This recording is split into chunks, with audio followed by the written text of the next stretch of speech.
What's up guys, I'm Jim Tay, and in today's video, I'm going to run through with you this guide that I have on my blog. It's called Buying Property in Singapore as a Foreigner. What do you need to know? In this video, I'll be covering most of the details of this blog article, but if you do want a good read and with additional things that I cannot mention in this video due to the constraints of the video itself, click the link in the description below to head to the article on my website. So if you're a foreigner watching this and you want this video to actually reach more people, help me and give me a like, a thumbs up on this video. Well, first, why am I making this video? Over the past couple of years where we have unfortunately been in the COVID-19 pandemic crisis, Singapore has actually experienced one of the years where we have the lowest amount of foreigner purchases in Singapore. You can see from this article, foreign buying of Singapore private homes drops to 17-year low in 2020. However, I think given our country's response in dealing with this crisis, as various news reports would show, very recently, Bloomberg actually ranked Singapore as the safest place to be during the COVID-19 pandemic. Furthermore, in 2020, our investments that we managed to draw in the country was a 12-year high of $17.2 billion. Often, what follows this money is foreigners wanting to set up home in Singapore. Because at the end of the day, Singapore is well known as one of the best places to live in Asia. According to the Singapore Economic Development Board, or EDB, Singapore ranks first in quality of living, second safest safety in the world, and the #1 country in Asia for expats to live in. If you would like to know the latest updates on the Singapore property market, click the link above where I did a very recent video as well to give you an update of what's going on right now in our local property market. Without further ado, I want to jump into the first very important question that I think you also want to know is, can foreigners buy Singapore property? The short answer, yes, you can, and that even includes freehold property. Whereas in certain countries in Asia, for example, like in Vietnam, foreigners can only buy leasehold property. Good news, in Singapore, you can even buy freehold. But other restrictions do apply. For example, as a foreigner, you cannot buy landed property in Singapore. Only if you become a Singapore permanent resident can you buy Singapore landed properties. And even then, you have to be a Singapore permanent resident for at least 5 years and also make significant economic contributions to Singapore. You may apply to the Land Dealings Authority Unit, an arm of Singapore Land Authority, one of the government agencies, to seek approval for buying landed property. However, don't worry, if you're a foreigner and you don't want to live in those high-rise condominium apartments, there is an alternative to traditional landed housing. These properties are known as cluster houses, townhouses, or strata landed property. These properties fall into a category of landed properties that are often situated within a condominium development, meaning they have condominium and apartment status. However, they are built like a landed property, so you still have access to the communal facilities, the security, and all the other things that a normal condominium development would have. However, I would say that since you're coming to Singapore, where we are small, city-state and land is scarce, you might be used to a landed property at where you're staying. Why not try one of those high-rise apartments here in Singapore? The next restriction that foreigners have is no public housing. Singapore has a world-class public housing system, and one of the ways it does manage to control prices and keep things affordable for our local citizens is unfortunately to restrict the purchases to foreigners. And this includes a specific branch of condominiums known as the executive condominiums. Introduced by the Housing Development Board as a hybrid of public and private housing, the executive condominiums serve to fill the gap between public housing and private housing. So it is, in terms of pricing, it's priced somewhere in between, and it's also subsidized by the government. These properties are more affordable to the local citizens because the government gives subsidies on the land and also grants to prospective buyers. However, even within these HDB housings, there are also exceptions. For example, if you're a foreigner with a Singapore citizen spouse, HDB does have this scheme called the non-citizen spouse scheme, which you can qualify for purchasing a resale flat.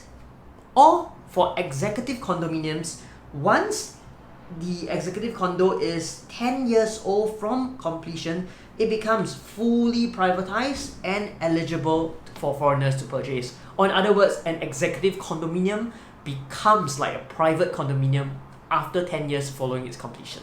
If what I've gone through sounds a bit confusing, no worries. In the article below, I have a nice graphic that shares this with you more clearly.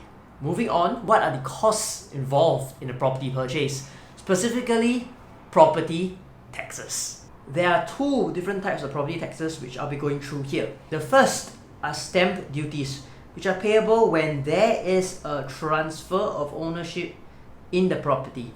When buying, you have two taxes. The buyer's stamp duty is something which is applicable to all buyers regardless of nationality and profile, and the other is the additional buyer's stamp duty. The additional buyer's stamp duty is something that was introduced in the government some time back, and regularly they do tweaks on the rates depending on the market situation. It's used by the government as a tool to control housing prices in Singapore. Here's a quick look at the current rates of the buyer's stamp duty and additional buyer's stamp duty. For buyer's stamp duty, it goes up to 4% of the purchase price for properties above $1 million. And for additional buyer's stamp duty, which was last tweaked since July 2018, you'll see that the foreigner's stamp duty when buying any residential property is 20%. And this 20% is on top of the buyer's stamp duty payable. The other stamp duty comes when selling. This is called the seller's stamp duty. However, the rate of the seller's stamp duty is a bit different in the sense that it depends on the holding period of the property. As long as you hold the property for more than 3 years, there is no seller's stamp duty payable. Otherwise, for the first year, if you do sell, it's 12%, second year, 8%, and the third year, 4%. This is also another measure implemented by the government to discourage buyers from doing property flipping. So in the event that you do purchase a property, you don't really want to sell it so quickly because you would incur this hefty seller's stamp duty that can and most likely will eat into your potential property profits. Beyond these stamp duties, which are transfer taxes in association with buying and selling the property, there are also property taxes, which is what is paid annually when you own the property. So the property tax model in Singapore is a progressive model, meaning the higher the value of your property, the larger amount of tax you pay per annum.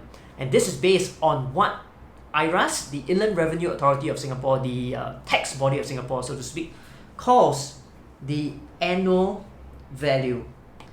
And this is how the annual value is defined in Singapore, which is the estimated gross annual rent of the property if it were to be rented out, excluding furniture, furnishings, and maintenance.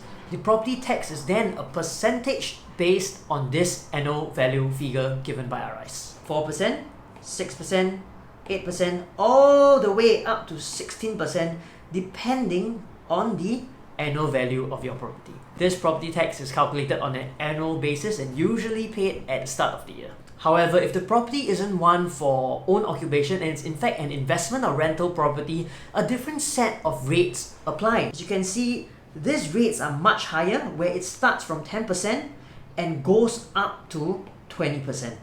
Again, if you're confused, just remember the most important thing that applies only to foreigner purchasers in Singapore, and that is the additional buyer's stamp duty of 20%.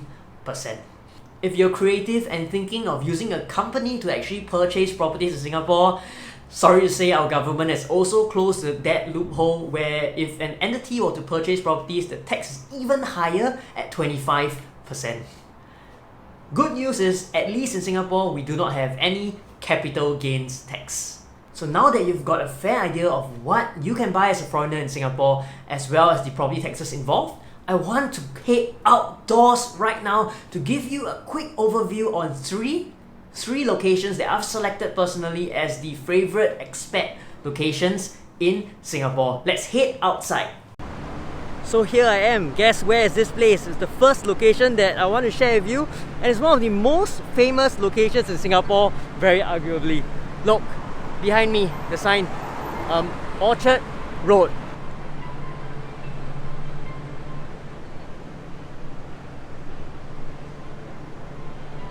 Behind me over there is Tangs Plaza, Marriott Hotel. It's a very nice shopping centre as well. This is one of Singapore's most luxurious shopping streets with all the malls, the branded names here. It's a must come for tourists or any visitor coming to Singapore. This place is associated with the rich and famous, not just for the shopping. Globally renowned medical facilities at Camden Medical Centre or Mount Elizabeth Hospital also attract the well-heeled with their best-in-class healthcare. Popular clubs such as the American Club and Tanglin Club are also in the vicinity. I'm along Draycott Road, where I want to show you behind me, besides for the American Club as shown earlier, here is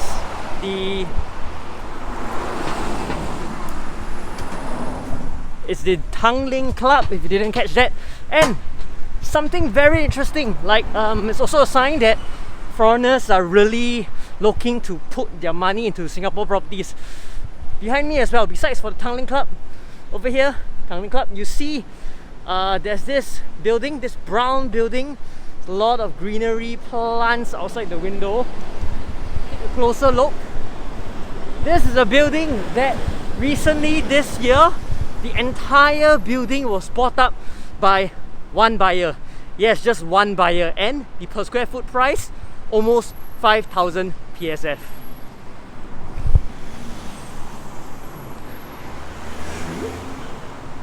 Yeah, that's a nice shot of the entire building there.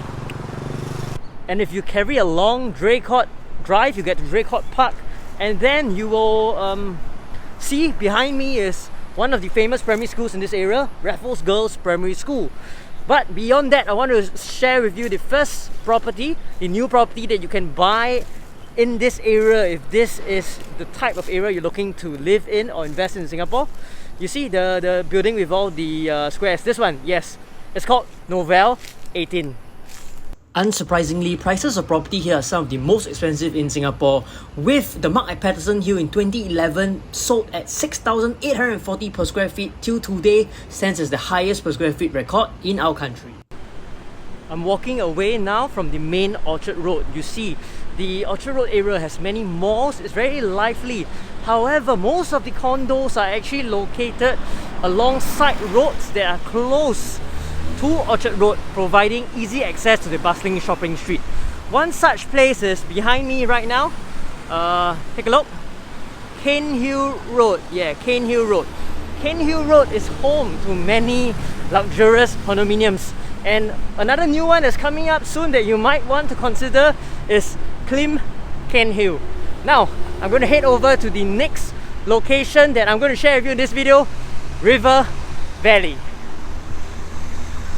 One last look around this area before we go. Alright, so now I'm at the second place, River Valley. And River Valley is very, very interesting. It's, in terms of location, only about maybe 1 kilometers, I think even less than that, from the main Orchard Road strip. It's just slightly south of Orchard Road. But as you will see shortly, it has a very different flavour compared to Orchard Road. You won't see a lot of those luxurious malls or big name brands here. Instead, you get a nice mix of shop houses. You see all these shop houses behind me? You have some buildings, some malls here, but most of the time you get boutique outlets and a lot of nightlife and schools in this area as well, which makes it more family friendly and for the young and old alike. I'm now standing in the middle of an empty grass patch, so I have my mask off just for this quick moment. There's nobody around me at all. So just going to take this moment to have some fresh air. Now with COVID, I have to keep my mask on most of the time when I'm walking around. So here, one reason why River Valley is so popular is really because of its location. It's close to the Orchard Road belt. It's close to CBD, which is actually behind me. Yep, some of the famous CBD buildings, not sure you can see. Singtel building is in that direction. Also, it has access to MRT stations. One of them is right in front of me. It's the Fort Canning MRT station. And also, there is a Great Wall MRT station coming up on the other side. It really depends which part of River Valley you live in, as River Valley is a large location. Now, where I am is also the site very close to one of the upcoming new projects that's going to launch in the second half of this year. It's a highly anticipated project. It's behind me. It's called Canning Hill Piers. This is an integrated project that's going to be connected to Fort Canning MRT station. It's one that, if you're looking to invest in Singapore, don't need a place to stay yet immediately, something you should definitely look at. Or if you want something that's ready to move immediately by the end of this year, there's this other project, Martin Modern, and it's by one of the most reputable developers in Singapore, Guaco Land. Limited units left, so if you're interested, remember to contact me fast. Beautiful. Also situated close to three wharfs of Singapore, Robertson Quay, Clarke Quay and Boat Quay, the River Valley location also gives a lot of homeowners quick access to the Singapore River, which you can see I'm being flanked both sides by. If you choose the right units, you want a really good unit, you can consider one with Singapore River views. It's the one right in front of me. I'm going to turn around so you can see it.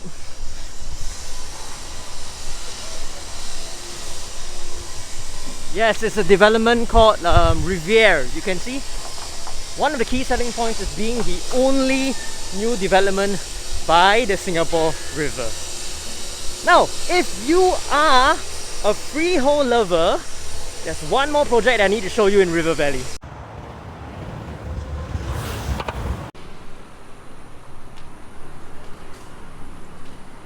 This is the hoarding of the project that I mentioned, the freehold project, called the Avenir. It's developed by Guaco Land, the same developer as Martin Modern that I mentioned earlier, as well as Hong Leong.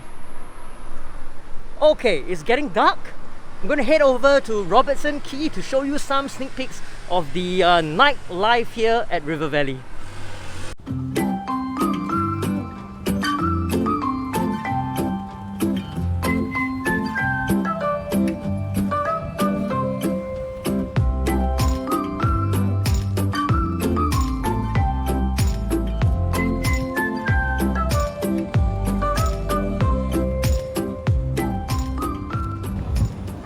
Well, not the best time to take restaurants in the middle of a pandemic, but you can see many people are leading very active lifestyles these days, healthy and doing their jogging right by the Singapore River. So I'm getting dark, it's getting dark tomorrow, or actually for you right immediately after this, I'll show you the third location. Keep watching. Carrying on from yesterday, we're at our third place that I want to share with you, and it's none other than Bugis. Previously known as a sleeper town, it's easy to pass by Bugis.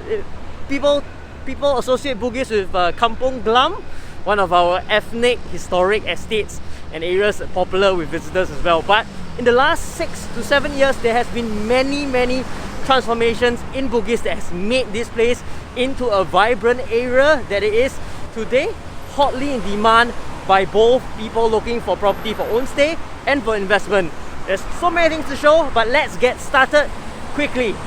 For shoppers, you have both malls at Bugis Junction and Bugis Plus, or if you're more into street side shopping, you have street fashion available in the very popular Bugis Street. For foodies as well, there's a bunch of shop houses near the side streets along close to Bugis where they have Chinese food, Italian food, Western food and all sorts of cuisines from all around the world. And guess what? Despite being an up-and-coming area, Bugis has surprisingly little number of residential properties for buyers to select.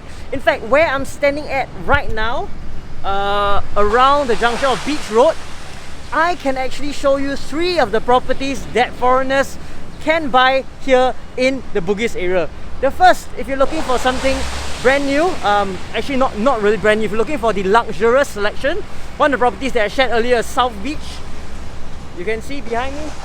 It's a luxury residences and prices there are more than $3,000 per square feet with very high-end finishings in the units. Another one, still under construction, you can see behind me in right beside South Beach, in fact, is Midtown Bay. It's actually an entire property, entire integrated project together with the MRT station with another development called Midtown Modern that is by the same developer as well. I've done a previous comprehensive video on this, so click the link above. I won't be going through much of it now. The third one that is available is also very close to where I'm standing here. Still under construction as well. This property is known as The M. Why this name is because the M stands for middle. This location is in the middle of everything. Behind me is Duo Tower where Anda's logo is there, not sure if you can see. But yep, so this is everything that Bugis has to offer. Truly one of the most diverse locations in Singapore where buyers can access everything, even from the hawker culture, from everyday life, you know, to local food, to high-end restaurants, hotels, and the best luxuries in Singapore as well. Something for everyone in this up-and-coming district of Singapore. So that's it for Bugis, and I'm back where we started this area tour. For more details on the properties shared during this outdoor segment of this video, be sure to click the link in the description below where you head to my blog where I have an article and the details of the price points and the properties there on my website. At this point, can I ask for a favor? Please pause the video and go to the comments in YouTube and let me know what you think of this outdoor segment. Is it helpful? Did you find out more about Singapore and its various locations? If the response, let me know if you like it. I'll be more than happy to do more in-depth separate videos on various areas in Singapore. Without further ado, let's head back home where I go through the next part of this property on foreigner purchase in Singapore, where I go through the buying process and the various stages of payments required. Welcome back. Now, after you have that sights, I hope you enjoyed that brief idea of what various locations in Singapore look like. You may be wondering in your mind next how to get started and what is the Singapore purchase process like. So this is where I'll get into in this next segment of the video. First, I want to split it up into two main processes. The first is the search process. The second is the transaction process. Of course, if you don't know me much yet, my name is Jim Tay. I'm a property agent in Singapore. I will have my contact details as well in the description below. If you want this to be hassle-free, where somebody guides you throughout and assists you with your purchase, do get in touch with me for further discussion. In the search process, like how most people get started is go to the common source of all information, Google, where you do a quick search. Let's say, for example, properties for sale in Singapore. And then you get these host of links available. These are online real estate marketplaces which, if you're familiar with searching for property in your own hometown, for example, Zillow in the United States of America, Rightmove in the UK, or realestate.com.au in Australia, you'll find that in fact these websites work very similar to what you're used to. It's quite simple. You just head to the website, you browse for listings, you contact the lister, you arrange a tour, and if you like the unit, you proceed to negotiate price and terms.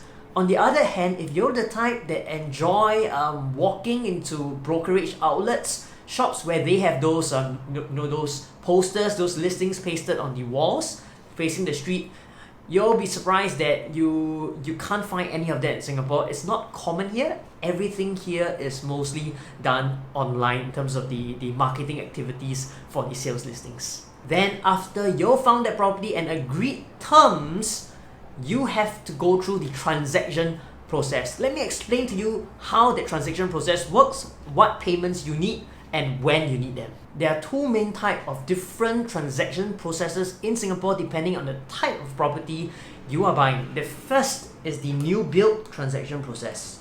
These are for new construction properties that are not yet completed. Day 0, this is when you first buy the property, you pay 5% to get an option to purchase, short for OTP, to secure the unit. Within the next 2 weeks, the seller would send a sales and purchase agreement, in short SMP, to you. Once you receive this sales and purchase agreement, you have 3 weeks to exercise the sales and purchase agreement.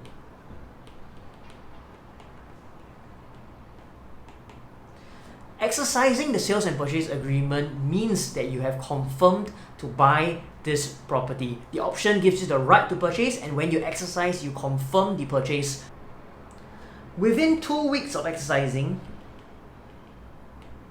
that is when your next payment is required, which is your stamp duties. Then overall, from the first day you have received the option to purchase when you pay the 5%, 8 weeks later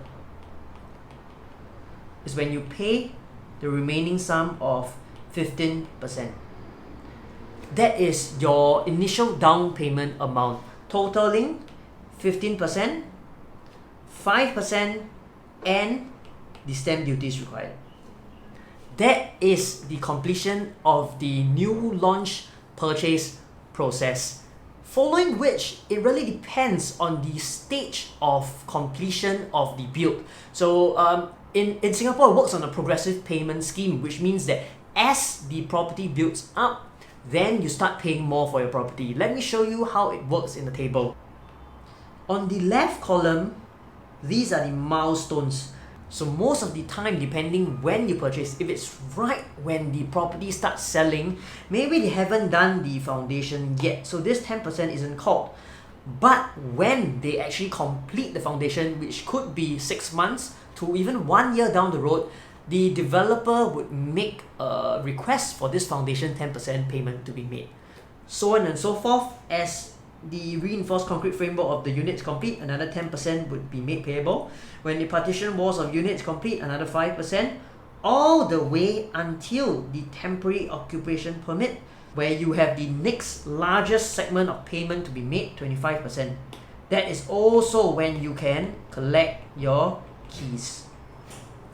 Between the key collection, you have 1 year before the CSC, the Certificate of Statutory Completion, which is the time where the property is actually legally transferred over to your name. Within this 1 period, as the buyer, you'll be entitled to a defects liability period where if you do find any defects relating to the house, you can get the developer to rectify it. This is in accordance with Singapore's laws created by BCA, the Building and Construction Authority of Singapore. This pretty much gives Singapore buyers assurances even when buying properties off the plan. Take note that this process of buying new under construction properties is strictly governed by our Controller of Housing in Singapore, and there is little to no deviation to the process normally.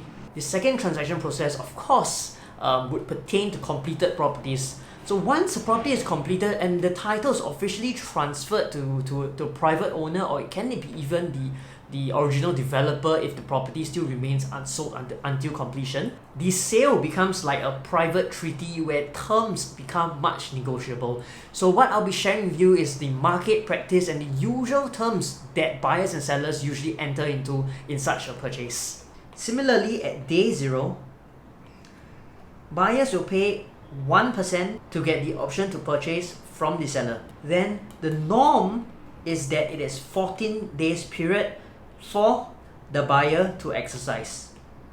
And upon exercising, a common payment is 4%. Then from the exercise, in about 10 to 12 weeks,